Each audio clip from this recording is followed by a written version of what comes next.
বৃষ্টি ছাড়াই ভয়াবহ বন্যা, কিন্তু কিভাবে?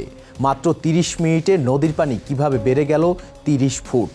৫,২০০ মিটার উঁচু পাহাড়ে আসলে কি ঘটেছিল? ভূমিকম্প কি এই দুর্যোগের কারণ, নাকি হিমবাহ ধস?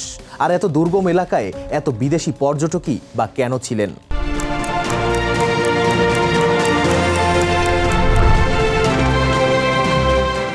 দুই দেশ মিলিয়ে নিখোঁজের সংখ্যা অনেক বেশি, মরদেহ উদ্ধার করা হচ্ছে। কিন্তু এই বিপর্যয় কি শুধুই একটি প্রাকৃতিক দুর্যোগ, নাকি বদলে যাওয়া হিমালয়ের সতর্কবার্তা? হিমালয় কন্যা নেপালের এই বিপর্যয়ের কারণ অনুসন্ধান করব আজকের দৃশ্যপটে। সঙ্গে আছি আমি নাদিম মারজান।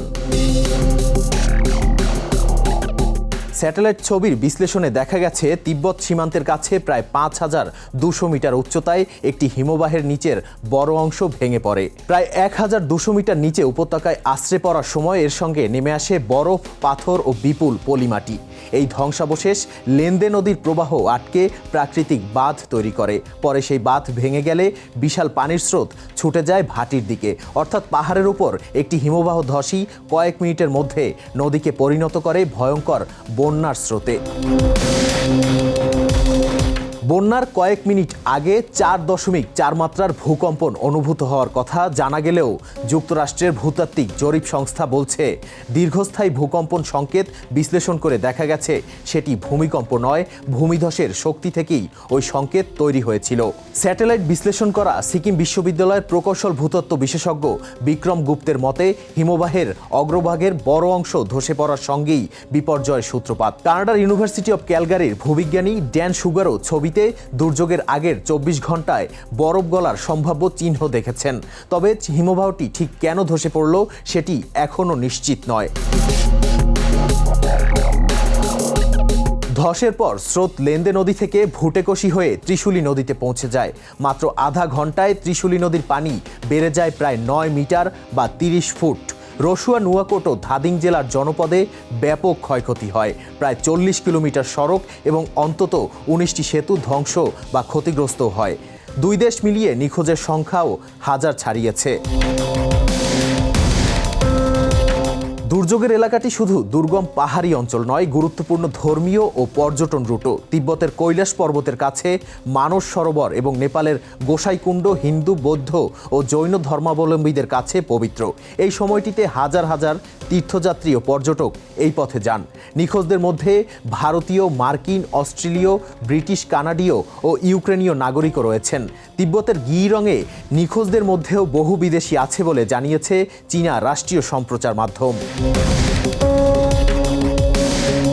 এই নির্দিষ্ট হিমবাহ ধসকে সরাসরি জলবায়ু পরিবর্তনের ফল বলার মতো চূড়ান্ত প্রমাণ এখনও নেই। তবে হিমালয়ের বৃহত্তর চিত্র উদ্বেগজনক। নেপালের হিমবাহগুলো গত কয়েক দশকে প্রায় 1/3 বরফ হারিয়েছে। হিন্দুকুশ হিমালয় অঞ্চলেও বরফ গলার গতি দ্রুত বেড়েছে। বিশেষজ্ঞদের মতে তাপমাত্রা বাড়লে হিমবাহ ও পাহাড়ের ঢাল অস্থিতিশীল হতে পারে, তৈরি হতে পারে হঠাৎ বন্যার ঝুঁকি। মানে জলবায়ু পরিবর্তন এই নির্দিষ্ট ধসের কারণ ছিল কিনা তা এখনও গবেষণার বিষয়। কিন্তু উষ্ণ হয়ে ওঠা হিমালয় যে ভবিষ্যতে এমন দুর্যোগের ঝুঁকি বাড়াচ্ছে সে বিষয়ে সতর্ক করছেন বিজ্ঞানীরা। উদ্ধারে ৫,০০০-এর বেশি নেপালি সেনা ও পুলিশ কাজ করছে। হেলিকপ্টারে চলছে উদ্ধার ও ত্রাণ সরবরাহ। ভারত প্রায় ১০ টন জরুরি ত্রাণ পাঠিয়েছে, যার মধ্যে তাঁবু, কম্বল, ঔষধ, সৌরবাতি ও স্বাস্থ্য সামগ্রী রয়েছে। আন্তর্জাতিক রেড ক্রস ও রেড ক্রিসেন্ট ফেডারেশন প্রায় ১০ লাখ সুইস ফ্রাঁ অর্থাৎ প্রায় $১২ লাখ জরুরি সহায়তা দিয়েছে। যুক্তরাষ্ট্র $৫ লাখ সহায়তার পাশাপাশি দুর্যোগ মোকাবিলার বিশেষজ্ঞ পাঠাচ্ছে। ইউরোপীয় ইউনিয়ন স্যাটেলাইটের মাধ্যমে ক্ষয়ক্ষতির মানচিত্র তৈরিতে সহায়তা করছে। জাতিসংঘও উদ্ধার ও ত্রাণ কার্যক্রমে সহায়তার প্রস্তুতি জানিয়েছে। চীনেও প্রেসিডেন্ট শি জিনপিং নিখোঁজদের উদ্ধারে সর্বাত্মক অভিযান এবং দ্বিতীয় দফা দুর্যোগ ঠেকাতে নজরদারির নির্দেশ দিয়েছেন। সবচেয়ে বড় আশঙ্কা এখনও রয়ে গেছে। নদীর উজানে কোথাও পানি বা ধ্বংসাবশেষ আটকে থাকলে সেটি হঠাৎ ভেঙে দ্বিতীয় দফায় বন্যা নামতে পারে। তাই এই বিপর্যয় শুধু মৃত্যুর হিসাব নয়, এটি দেখিয়ে দিল হিমালয়ের উঁচু অঞ্চলে একটি হিমবাহ ধস কিভাবে কয়েক মিনিটে নদীর গতিপথ বদলে দিয়ে শত শত কিলোমিটার দূরের মানুষের জীবন বিপন্ন করতে পারে। প্রশ্ন এখন একটাই, বদলে যাওয়া হিমালয় কি এমন দুর্যোগকে ব্যতিক্রম থেকে নিয়মে পরিণত করছে?